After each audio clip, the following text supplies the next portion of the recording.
Hi everyone, I'm Isabella. If you've ever dealt with toxic people, buckle up. This story will make your blood boil. Babe, I got it. I actually got the position. I burst through the door, waving my offer letter like a trophy. Marketing director at Reynolds and Shaw. It was finally mine.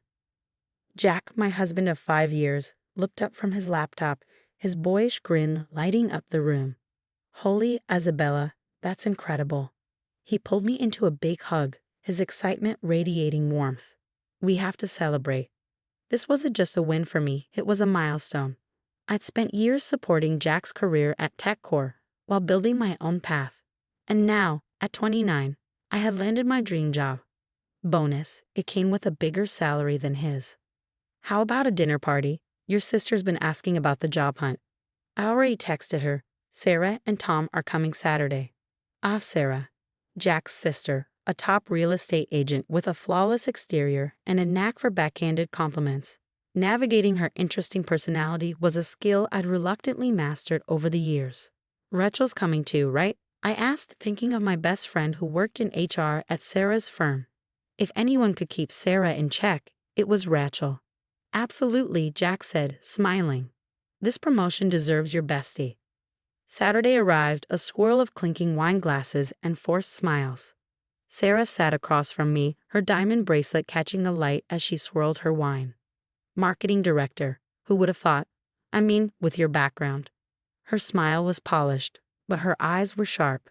My chest tightened. What do you mean by background? Rachel, ever protective, jumped in. I'm sure she meant nothing by it. Of course not, Sarah said smoothly. I just meant some of us worked our way up more traditionally. Her husband Tom cleared his throat. The corporate world's changing, Sarah.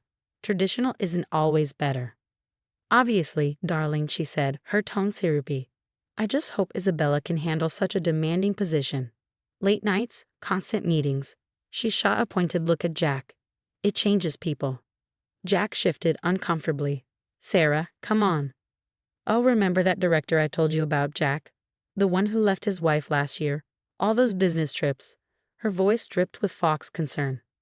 Rachel shot to her feet. Sarah, can you help me with dessert? In the kitchen, I overheard Rachel confronting her. What's your problem? That was completely unnecessary. I'm just looking out for my brother, Sarah snapped. Sudden success can be complicated. Later, Jack found me in the kitchen. Wrapping his arms around my waist, he murmured, Don't let her get to you. She's just being Sarah. Yeah, I said, forcing a smile. Just Sarah.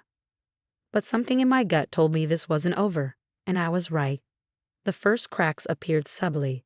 Jack stopped kissing me goodbye in the mornings. His usual love you text disappeared, replaced by a distracted frown as he stared at his phone. You're home late again, he muttered one evening as I walked in at 8 p.m. Big presentation tomorrow, I said. David needed the numbers revised. David? His tone sharpened. Your boss. The one Sarah mentioned seeing you with at Riverside Cafe. I froze. What? I had a team lunch there. The whole marketing department. Funny, Jack said, his eyes narrowing. Sarah said it looked intimate. Just the two of you. That's ridiculous, I said, my voice rising. Lisa was there. So was the entire creative team. The next day, Lisa cornered me in the break room. Hey, weird question. Did your sister-in-law call the office? What? Why? She was asking about you and David. Wanted to know if you two were close. Don't worry, I told her you're never alone. I'm always there. My stomach twisted. That evening, I found Jack sitting at my desk, my work laptop open. What are you doing? I demanded. Nothing, he said too casually. Just curious about all these late nights. Since when do you not trust me? I demanded, my voice trembling. Since things stopped adding up, Jack replied coldly. He pulled out his phone and showed me photos, pictures of me at various work events. But something was wrong. The angles, the cropping, they made innocent conversations look intimate, almost incriminating. That's not. Those are manipulated. I protested, my voice rising. Look at this one. It's from the company picnic. The entire team was there. Jack's jaw tightened. Sarah says people saw you getting into David's car. For a team lunch, right? Funny how it didn't look like that. Ask Lisa. Ask anyone who was there. But he was already walking away, Sarah's poison sinking deeper into his mind. At the office, Rachel stormed into my cubicle, her eyes blazing. "You won't believe what I just heard." "What now?" I muttered, bracing myself for the next wave of chaos. I was in the break room at the real estate firm when Sarah started talking to Madison. She said, "Little Miss Marketing Director won't be so smug when Jack sees all the evidence. I've always known she wasn't good enough for him. Time to put her in her place." My stomach dropped. "She's bragging about it." Rachel nodded, her jaw clenched. "She's not just spreading lies, Isabella. She's strategizing. Deliberately, methodically destroying your marriage." I slumped in my chair, the weight of it crashing down on me. While I'd been pouring my energy into proving myself at Reynolds and Shaw, Sarah had been weaving a web of deception to tear apart everything I'd built. My career, my marriage, my life. That night, I made one last attempt. "Jack, your sister is lying. She's always been threatened by me, by us." "Stop blaming Sarah," Jack snapped, his voice laced with frustration. "She's looking out for me. Maybe if you spent less time with David." "I can't believe you're choosing her lies over 5 years of trust." I cried, my voice breaking. But he just walked away, leaving me standing there shattered. The next day, Jack dropped a manila envelope on the kitchen table. "We need to talk." Inside were more doctor photos, fake text messages, and a typed document detailing my supposed affair. "This is insane," I said, flipping through the pages. "These aren't even real messages." "Really?" Jack's tone was ice. "Because Sarah says she found them in the cloud backup." "She's manipulating you," I shouted. "None of this is real." "Then explain this," he said, playing a voicemail from David. His voice, taken out of context, mentioned a late meeting. "That's from the Johnson campaign. The whole team was there until midnight." "Just stop, Isabella." Jack's voice cracked, his resolve crumbling. "I'm staying at Sarah's for a while." He grabbed his bag and walked out the door. At Aunt Carol's birthday party, the whispers followed me like shadows. "Poor Jack," I overheard one woman say. "Sarah told me everything. That marketing job really changed her." I escaped to the bathroom, my hands shaking, and called Rachel in tears. "Listen to this," Rachel said, her voice urgent. She played a recording. Sarah's voice, clear and smug, echoed through the phone. "It was so easy," Sarah gloated. "Just a few tweaked photos, some edited messages. Jack's always been so naive. Isabella thinks she's so special with her big promotion, but I'm showing everyone what she really is." Rage replaced my tears, but Rachel wasn't done. "Tom found something," she said. "On their home computer. Sarah's been using Photoshop, creating fake emails, threads, photos. There's a whole folder." At work, Lisa rushed to my desk. "Isabella, our it guy Kevin confessed. He's been trying to hack your email. Sarah paid him."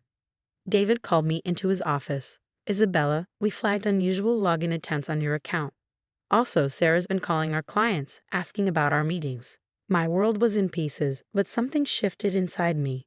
The pain hardened into resolve. That night, standing alone in the house surrounded by the remnants of my life, I made a decision. My phone buzzed, another text from Jack. "Sarah found more proof. How could you do this to us?" I ignored it. Rachel called next. "We've got her, Isabella. Tom documented everything." Lisa caught the it guy. "David's got proof of her harassment. We have all the evidence." I looked at our wedding photo on the mantle, the smiling faces of two people who'd promised each other forever. The tears stopped. The pain turned to steel. "Send me everything," I told Rachel. "Every recording, every document, every fake photo. It's time everyone knows the truth." "What are you going to do?" Rachel asked cautiously. I straightened my shoulders, the fire inside me burning hotter than ever. "I'm going to take back my life. And Sarah? She's going to learn what happens when you mess with the wrong woman." I pulled out my laptop and began compiling the evidence. Sarah thought she'd won. But she had no idea this was just the beginning of her end. "It's time," Rachel said, handing me a USB drive. "Every word of Sarah bragging about destroying your marriage is on here." Tom's email followed minutes later. Attached was Sarah's entire folder of manipulated evidence, timestamped photos with original versions before her edits, detailed plans to hack my work email, and even a schedule of when to feed Jack specific proof. "There's more," Lisa said, joining our conference call. "We traced the hacking attempts.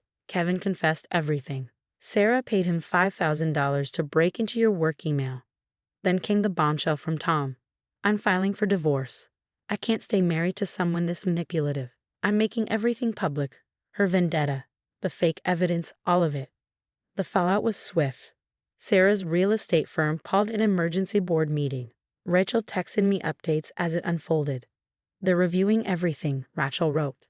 Sarah's trying to deny it, but Tom's evidence is irrefutable. The board's worried about reputation damage. Hours later, the final verdict arrived, terminated effective immediately. The firm released a statement condemning her actions. Fabricating evidence and destroying families violates our moral code, it read. Sarah's termination hit the industry newsletters within days.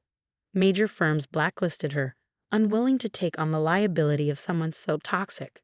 Her once golden reputation was in tatters.